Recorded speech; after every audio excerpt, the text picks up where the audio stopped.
Once again, mga minamahal, tayo pinagpanya na makinig sa banal salita kaya Brother Lauro Buduso na walang bawas, walang dagdaga, walang pagkapilipit at walang sariling magpapaliwanag.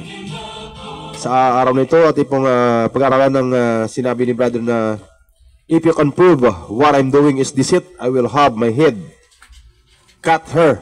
Kung mapamalian siya, magpapaputol siya ng ulo. Palagi yan sinasabi. Yan. Kaya wala tayong layunin, no? Ito ay part 2 na. Oo. Kung titignan mo dun sa part 1, yan. Meron yung part 1 na yan eh. Ang dami na napamalian natin si Brother. Pero ang ating pagpangaral dyan, hindi yung harinawa. Sa sunod, no? Matapos na rin to. Kaya harinawa, no? Kaso lang ang dami pang mga maling-maling aral. Ang daming maling aral na in-expose ni Brother. Ang dami yun. Agree ako din doon sa mga iba. Pero doon sa mga iba, ayun, halimbawa, doon nga sa una natin sa part 1, no? Yung Pasko. In-expose niya na mali ang December 25. Pero sa amin, sabi niya, yung Pasko, kapanganakan, sineselebrate nila. Mali din yun. Kasi kamatayan ni Jesus yan. Yung binasa niya, kamatayan din. 1 Corinthians 5:7. I-search siya. Kapanganakan daw. Tapos yung binasa niya, kamatayan ni Kristo. Yan. Kaya mali din yun. Yung speaking tongues. Sabi ko, may aral tayo dyan itong mga pinag-ano natin. Konti lang ito. 3 lang. No, speaking tongues, bawal daw ng mga apostol. Ni Kristo, bawal daw. Kaya mabasa mo sa 1 Corinthians 14:39, huwag ipagbawal. Yon. Kaso lang may aral din tayo dyan na para siyang walang kabuluhan. Kahit hindi siya bawal, pero para siyang walang kabuluhan. Kahit na gift siya, hindi siya bawal, pero kung titignan mo, hindi siya mapakinabangan. Yan. Kaya may aral tayo dyan. Doon na lang kayo makinig. Sa dating daan, yan, mabuting daan ang pinapahanap sa atin. Ang pinapalakaran. Mabuting daan at saka bagong daan. Jeremiah 6:16, mabuting daan. Hebrew 10:20, bagong daan. Dating daan. Ayun. Kaya ang tinutukoy mo dating daan, tapos yung mga binabasa mo, iba. No? Yan. Kaya hindi gano'n, no? Kaya hindi mo madaan yan sa mga sigaw-sigaw. Oo nga. Marami ka nga in-expose. Pero kaso lang yung mga aral din ni Brother, mali-mali din. Halimbawa, in-expose ko rin si Brother. Pero sa bandang huli, halimbawa lang, no? Quote and unquote, no? Halimbawa lang, no? Huwag mong ikat na yan, no? Lalo na pag wala na rin ako, no? Na hindi pa darating ang Panginoon. No? Para lang makakat-kat ka, tapos mamalisya ka dyan. Para lang mapamali ang aral. Malaking pananagutan mo yan sa Panginoon. Sa panahon na tayo lahat ay mamamatay na. Sa akin dito, no? Hindi ko kinakat-kat lang para mapamalian ko lang si Brother. Hindi ganun. Wala tayong layunin ng ganyan. Kundi para ating malaman. Pero kung halimbawa, ganyan yung gagawin mo sa akin, wala naman akong ano dyan kasi halimbawa, wala na ako. Malaking panagutan mo yan sa Diyos. Na dapat sana para maalaman ng tao, magkakaalam-alam. Ayun, para malaman natin ang buong katotohanan. Kasi ilang taon na naman ako eh. Tanda na ako. Yun, hindi na, kaya... Ayun, no? Yan, ito, part 2 na ito. Kaya ang sabi ko ulit, pag kinakat-kat mo yan, para lang mapamalian mo ko dyan, malaking panagutan mo yan sa Diyos. No? Kaya pag nakita nyo dyan na pinamalian ako doon, yan, pakinggan nyo yun. At tignan nyo rin doon sa mga record. Yan. Kaya ako rin, no? Kaya sabi mo, baka sabihin mo. Kaya nga parang ko yung sinasabi na pagalimbuwa, mali dito si Brother Ili. Kaya sabi ko, i-search nyo rin dyan sa kanya. Para mapanood nyo rin yung sa kanya. kung tama nga yung ating pinag-aralan. O baka may sabi mo, baka kinakat-kat niya rin para lang mapamalian yung wala na. Masama yan. Oo, malaking panagutan natin sa Diyos yan. So, hindi natin gagawin yan para lang makapag wala hindi yan. Wala tayong mapulot diyan. No, kasamaan lang. No? Pag ginatulan tayo ng Panginoon, idagdag pa sa atin yan. Yan. Kaya, no? Yeah. Mamakinig muna tayo ulit ng konting brother.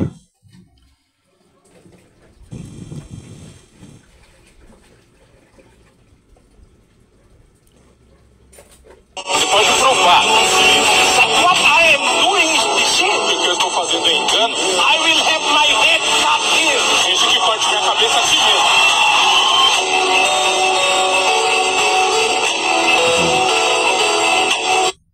Okay. Yung sinabi niyo doon, if you can prove what I'm doing is deceit.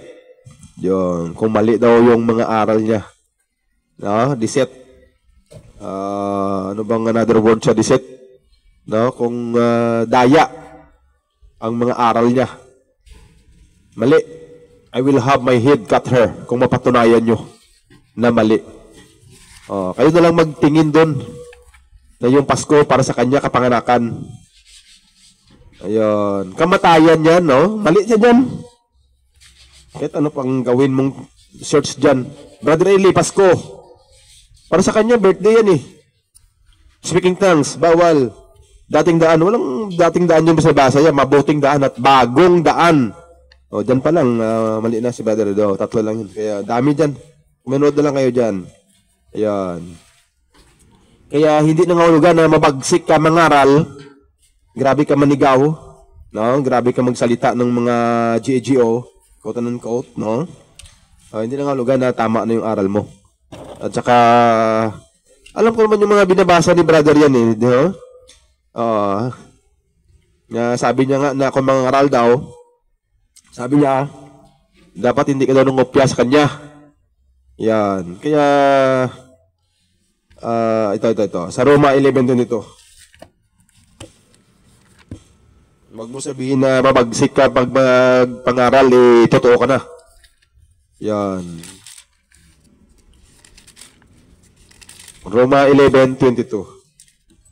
Masdan mo nga ang kabutihan at ang kabagsikan ng Diyos. Ang kabagsikan ay sa nangahulog. Datapwat, ang kabutihan ng Diyos ay sa iyo kung mamalagi ka sa kanyang kabutihan. Sa ibang paraan, ay ikaw man ay puputulin. Ayan, ha? Kaya, kahit sabihin mo, ang Diyos mabagsik, no? Ang kabagsikan ay sa nangahulog. Datapat ang kabutihan ng Diyos ay sa iyo kung mamalagi ka. Kung mamalagi ka. Hindi yung one Diyos, sib forever. Oh?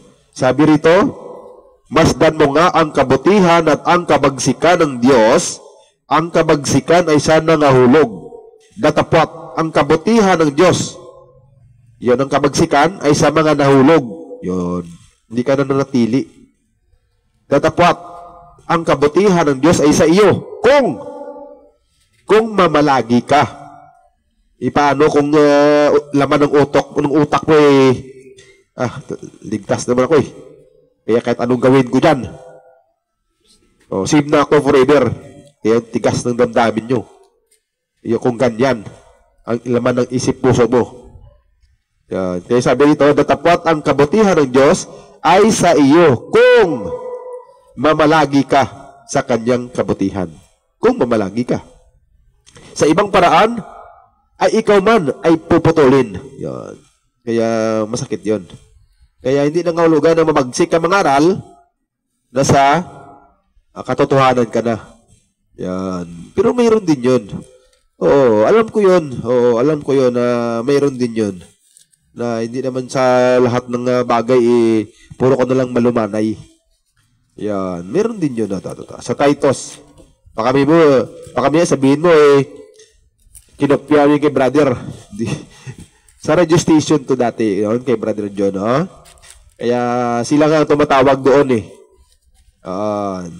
Kaya nga sinasabihan sila doon na batang malit lang ipaharap kay Brad Ili. Pero hindi sila tumatawag.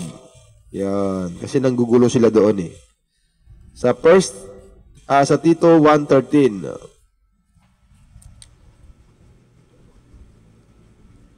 Ang patotoong ito ay tunay. Patotoong ito ay tunay. Tunay ito Dahil dito'y sawayin mong may kabagsikan sila. Anong layunin? Nasawayin mong may kabagsikan upang mga pakagaling sa pananampalataya. Yan. Yun palang layunin. Kaya pala totoo. Sabi doon, ang patotoong ito ay tunay. Dahil dito'y sawayin mong may kabagsikan sila. Yan. Kaya nga mabagsik daw si brother pag nangaral. Yan. Ay layunin upang mga pakagaling sa pananampalataya. Kahit anong bagsik mo pa kung mali yung pinangaral mo. Halimbawa, yung Pasko. Ulit-ulitin ko yun. Hindi lang yun, dami. Ang dami kasi.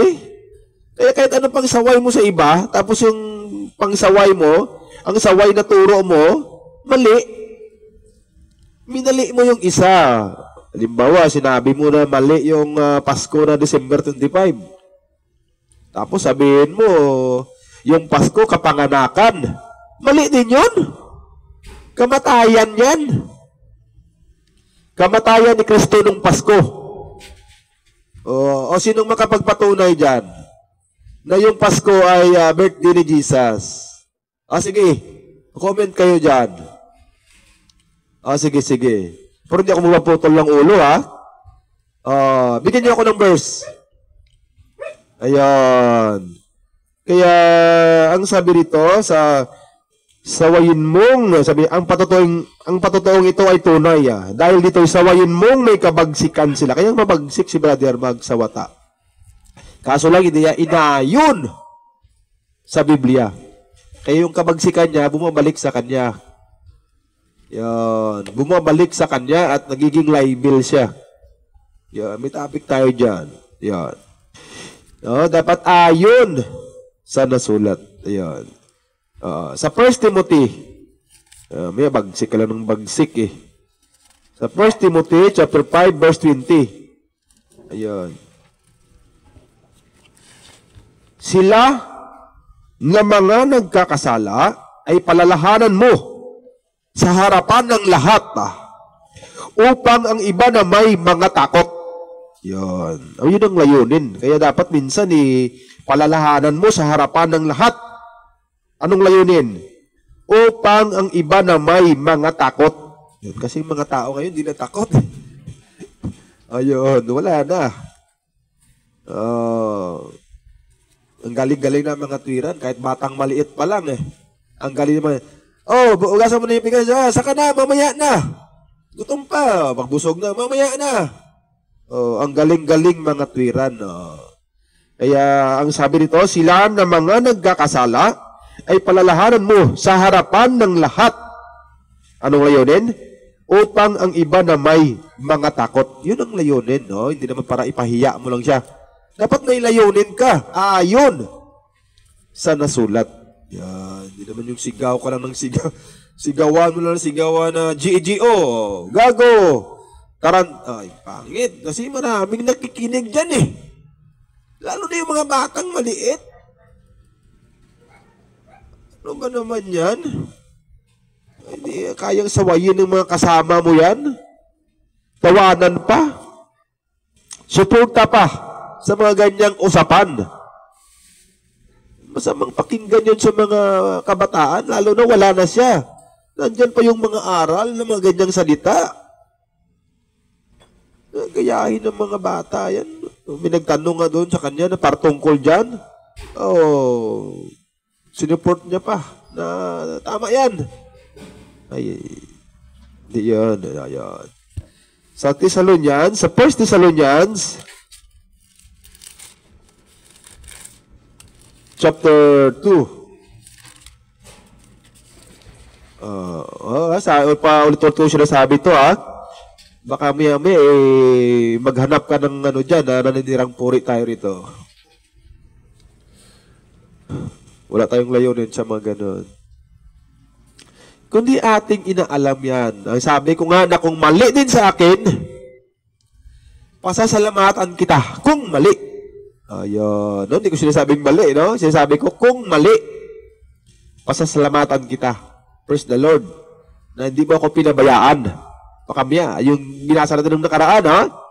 Na mabuti o masama sa aking akala. Yun, akala mo lang pala yun. Yun. Hindi maganda yun pang sariling akala mo lang na tama. Ito mali, ito tama. Akala mo lang yun. Yun, dapat sigurado. Yun, sa 1 Thessalonians chapter 3 verse 4.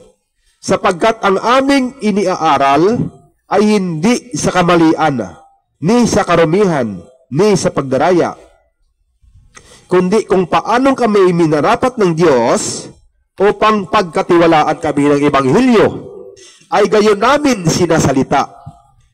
Hindi gaya na nagbibigay lugod sa mga tao, kundi sa Diyos na sumusubok ng aming mga puso.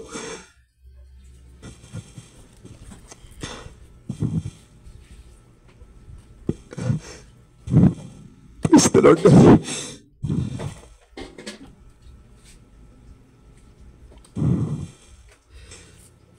Thank you, Lord. Thank you, Lord. Kaya hindi tayo tuturo din ang puri.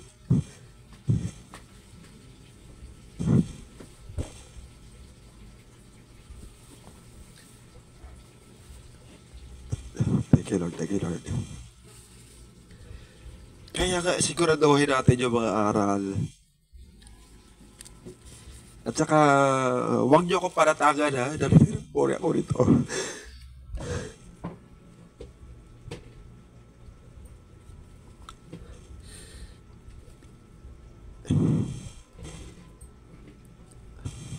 Hindi maganda yun. Kaya, parang yung sinasabi na,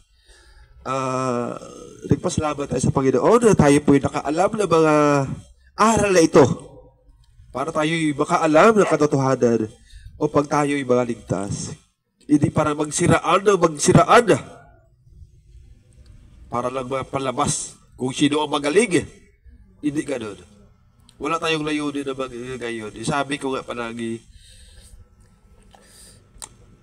sanay ako sa baba. Sanay na sanay ako, hindi ko kailangan ng taas.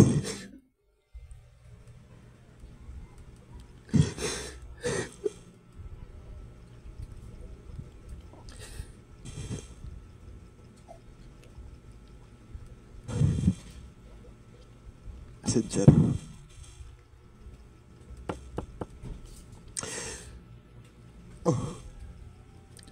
Salamat sa Panginoon na tayo po'y nakaalam na mga bagay na ito. So, isa na lang verse, no? Pero, hindi nakahulugan na umiiyak ang isang tao sa pag-aaral. Ay, totoo na siya. So, hindi nakahulugan yun. Isa sa totoo na binabasa yung mga aral. No? Sa John 7:27. Ganun kasi tao pag nakapakinig lang yung mga sumisigaw, no? Isa na lang to.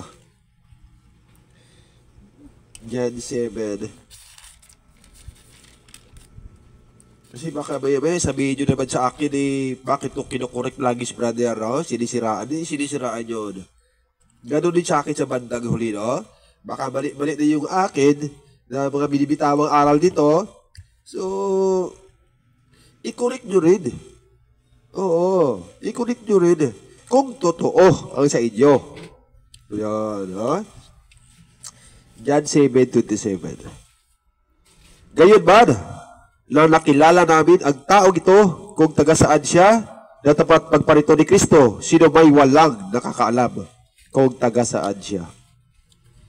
Yan.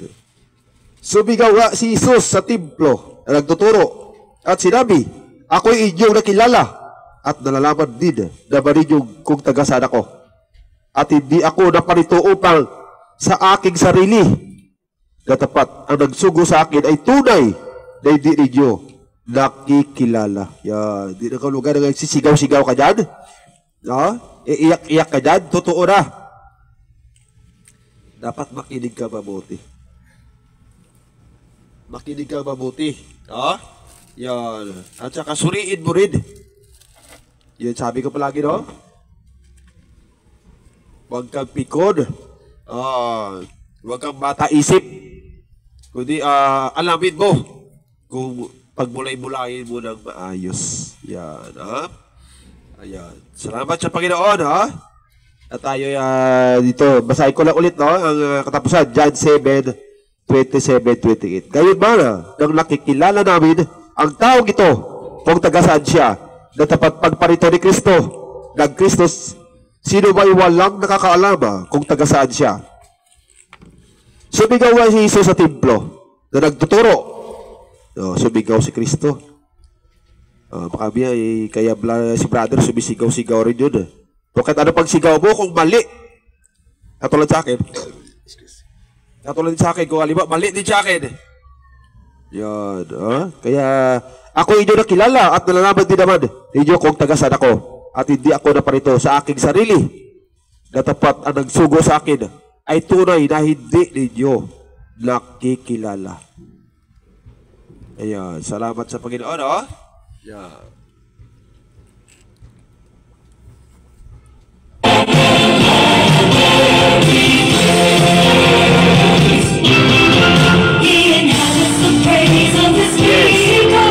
Thank you, Lord.